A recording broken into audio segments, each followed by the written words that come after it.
वंदे मातरम का नारा लगाकर लोग जेल गए, लाठियां पड़ी उनको। मैं आपके माध्यम से इस सरकार से पूछना चाहता हूं, आरएसएस के 4 लोगों का नाम बताओ जो वंदे मातरम नारा लगा के जेल गए, उनका नाम बताओ आप। 4 लोगों का नाम बताओ आप।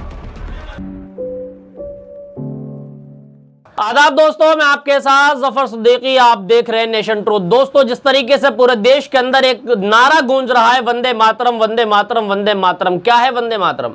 वंदे मातरम एक राष्ट्रीय गीत है। तमाम लोग जो है मान सम्मान से इसको पढ़ा करते हैं, लेकिन मान सम्मान की आड़ में किसी से जबरदस्ती बुलवाना, किसी मुसलमान को वंदे मातरम ना बोलने पर उसे जलील और रुस्वा करना या उसके सर पर थोप देना, इस मामले को 150 साल वंदे मातरम के बने गीत को होने पर जो है, इसकी वर्षगांठ पर जो है ये मुद्दा संसद के अंदर गूंजा। संसद में तमाम सांसदों ने अपनी अपनी प्रतिक्रिया रखी, लेकिन किस किस अंदाज में रखी वो तमाम हम आपको विस्तार से बताने वाले हैं। संसद में क्या कुछ हुआ, वंदे मातरम को लेकर किस किस तरह की प्रतिक्रिया आई और किस किस तरीके से प्रधानमंत्री मोदी को और आरएसएस के और तमाम भाजपाइयों को किस तरीके से सांसदों ने धोया, वो तमाम तस्वीरें हम आपको दिखाने वाले हैं। साथियों, जिस तरीके से आम आदमी पार्टी के राज्यसभा सांसद हैं संजय सिंह, उन्होंने किस अंदाज में जो है आरएसएस को और तमाम इनके नेताओं को और अंधभक्तों की जो धुलाई करी है साथियों, वो तस्वीर देखकर आप भी दंग रह जाएंगे। क्या पार्लियामेंट के अंदर, भारत के राज्यसभा के अंदर किस तरीके से जो इनकी धुलाई हुई है।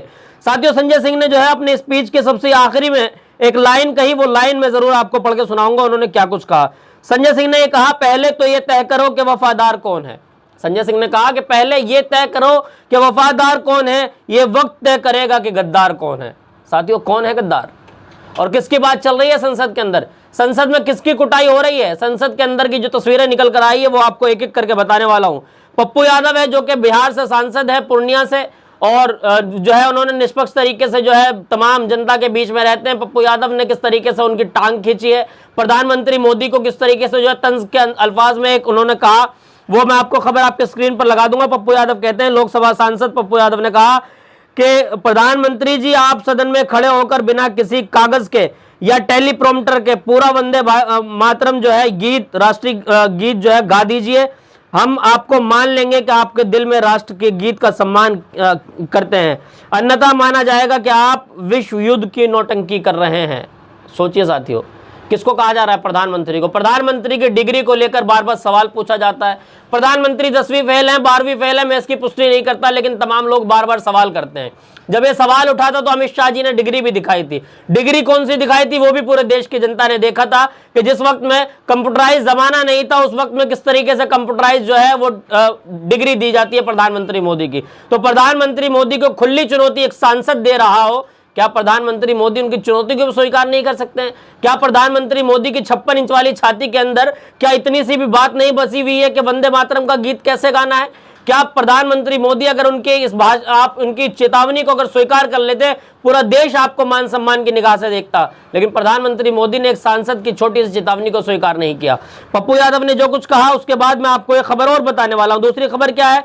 दूसरी खबर निकल कर आ रही है, जो राष्ट्रीय अध्यक्ष है कांग्रेस के मल्लिकार्जुन खड़गे जी, मल्लिकार्जुन खड़गे जी की तरफ से एक लिखा गया कि माफी मांगने, उन्होंने अपने बयान में कहा संसद के अंदर, माफी मांगने वाले लोग हमें देशभक्ति का पाठ पढ़ाने चले हैं। अमित शाह पर मल्लिकार्जुन खड़गे का पलटवार। सोचिए, माफी मांगने वाले लोग कौन है? माफी मांगने वाले लोग किन की तरफ इशारा किया गया, यानी कि आरएसएस की तरफ। ये वही लोग हैं जिनके बारे में ये कहा गया कि जिन्होंने अंग्रेजों के लिए जो है काम किया। साथियों, मैं आपको संजय सिंह की वीडियो भी दिखाऊंगा, संजय सिंह ने क्या कुछ कहा था उस वीडियो के अंदर, वो भी दिखाऊंगा। उससे पहले मैं आपको एक खबर और बताऊं, वफादारी का सर्टिफिकेट नहीं देंगे, वतन हमारा है। संसद में ओवैसी की हुंकार, चंद्रशेखर बोले वंदे मातरम दिल की धड़कन। जी हाँ साथियों, जिस तरीके से लगातार वंदे मातरम को जिस तरीके से जो है मोहरा बनाया जा रहा है, मैं समझ रहा हूं कि देश के अंदर वंदे मातरम से अलग बहुत सारी चीजें हैं। देश की शिक्षा, स्वास्थ्य पर बात आखिर कौन करेगा? वंदे मातरम ही क्या मुद्दा बचा है? देश का राष्ट्रगीत है, ठीक है, अच्छी बात है, देश का गीत है, आप गाइए मत गाइए, उससे कोई फर्क नहीं पड़ता। क्या मेरे दिल में, मैं बाई चॉइस इंडियन हूं, बाई चांस इंडियन नहीं हूं, यह सच्चाई है। ये मौलाना महमूद मदनी, मौलाना अरशद मदनी, तमाम लोगों ने कई मरतबे इस बात को कहा है।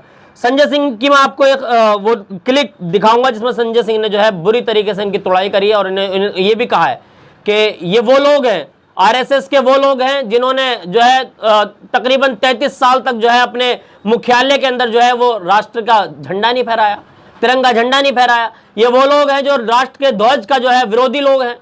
इस तरह की बातें कही गई। चलिए मैं आपको संजय सिंह जी का भाषण सुनवा देता हूं, आप भी वाकई मजा आ जाएगा संजय सिंह का भाषण सुन के। आप पहले इस भाषण को सुन लीजिए।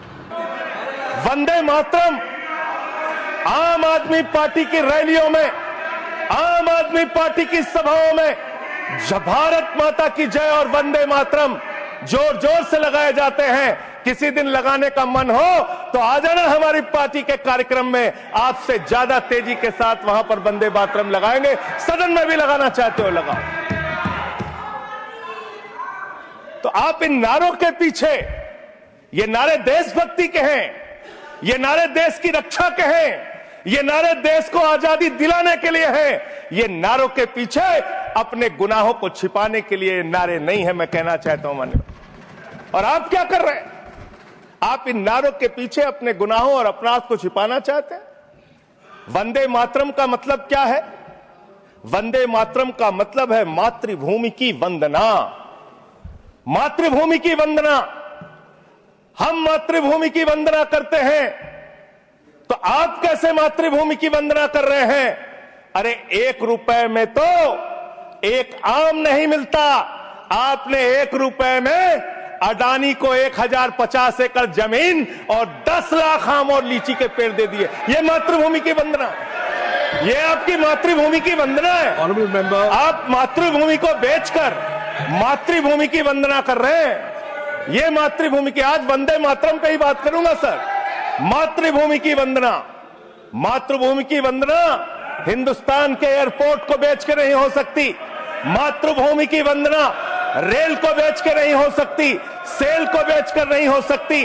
खड़गे साहब, उनके मुंह से नो पॉइंट ऑफ ऑर्डर दलित शब्द निकल गया, दलित शब्द निकल गया। पूरी की पूरी भारतीय जनता पार्टी हाउस में खड़े होकर विरोध करने लगी। दलितों से इतना चिढ़ है आपको? क्या दलित भारत माता के बच्चे नहीं? क्या पिछड़े भारत माता के बच्चे नहीं? क्या? जी हाँ साथियों, सुना आपने संजय सिंह को। संजय सिंह किस तरीके से जो है इनकी अच्छे तरीके से धुलाई कर रहे हैं, लेकिन प्रधानमंत्री मोदी हो, अमित शाह हो, किसी के मुंह में जबान नहीं है तो संजय सिंह को जवाब दे सके। प्रधानमंत्री मोदी कहीं ना कहीं ये सोच रहे होंगे कि आखिर मैं इस बार जो है इस तरीके से फंस गया हूं, जैसा कि ये कहा जाता है कि ऊंट पहाड़ के नीचे आ गया। तो कहीं ना कहीं ऊंट पहाड़ के नीचे संसद में कल फंस गया था।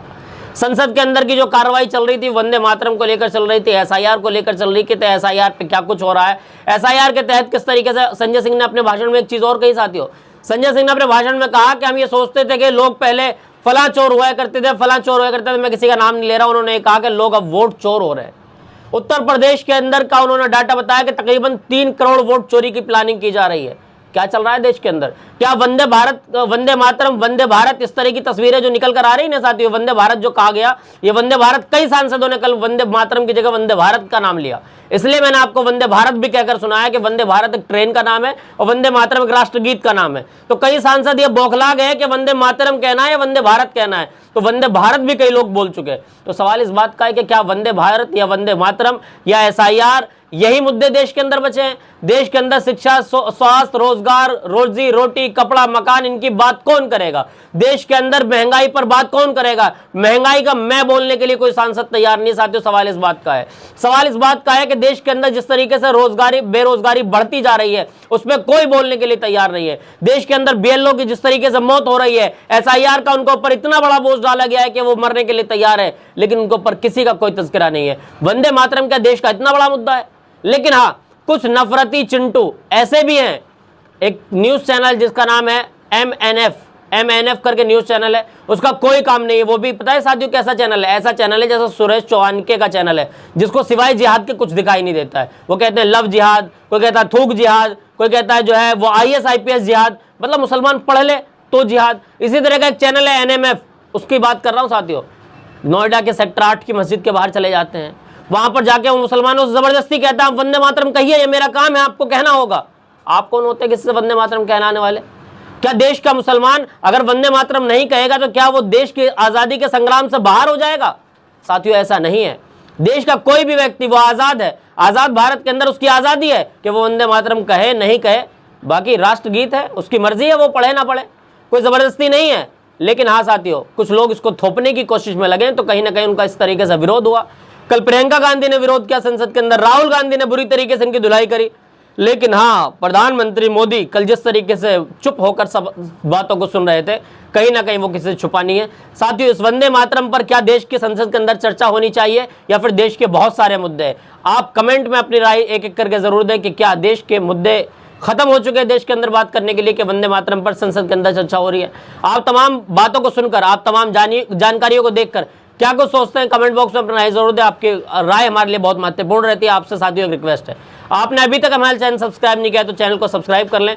फिर मिलूंगा किसी वीडियो के साथ, जब तक के लिए जुड़े रहिए हमारे साथ, देखते रहिए नेशन ट्रूथ।